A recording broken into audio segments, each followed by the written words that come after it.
Kami po ang bilo. Ang tao.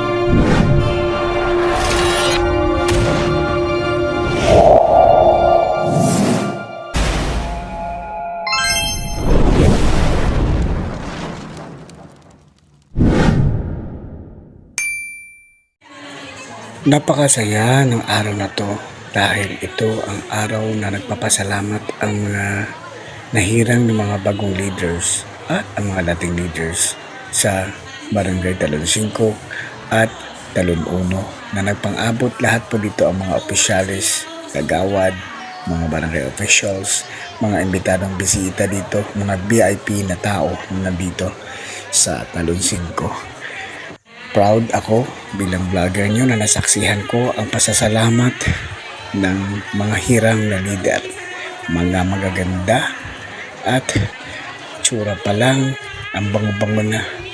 Lahat po yan ay busog na busog sa hinahandang hapunan dito sa Talon 5, barangay ng Talon 5. Salamat din sa mga kabady ko na inaalalayan ako para makarating dyan sa okasyon na yan.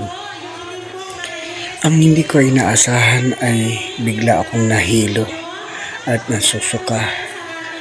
Kaya dali-dali kong hinawakan ang camera ko para makakuha man lang ng footage. Ngunit nang dumating ang idol kong bagong hirang na kagawad, nawala ang pagkahilo ko. Yan, nawala.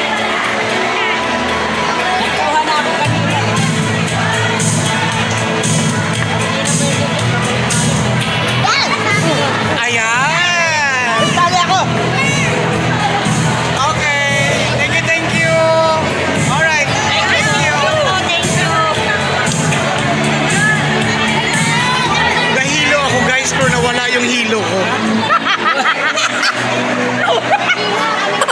Kukuha na ko sana ng video si Ma'am Bumandag.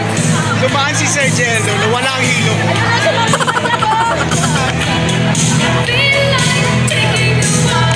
Ayan, nakikita mo yan?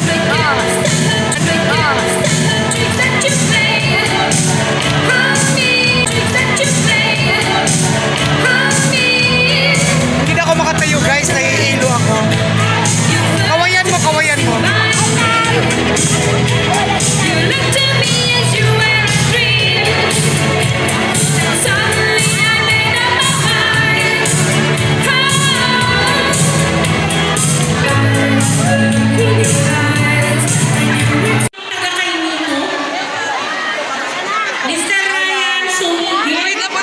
Nasaan po siya? Hello po, magandang gabi po. Mr. Ryan Sumi. Hi, Daddy! Nakakaya po yung -1. Gaya to. Ma'am, buti na, palitan mo na yung ano.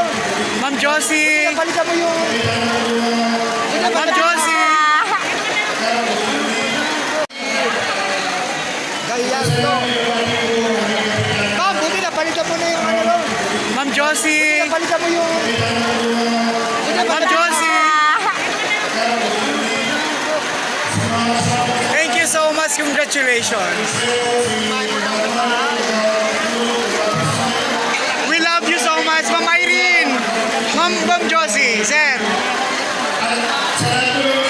Nahilo na akong bigla at agad akong inaalalayan ni Ma'am Bilo at ni Ma'am Palala palabas ng covered court ng Talon 5. At doon na sa labas ako huminga at wala na. Pinasakay na ako ni Ma'am Bilo ng tricycle pa uwi kung saan man ako nakalungga. Sobrang hilong-hilo ako at hindi ko alam, parang sasabog yung ulo ko. So ito pala ay palatandaan na na-dehydrate ako. Pagdating ng bahay, na first aid agad ako ng asawa ko pati anak ko.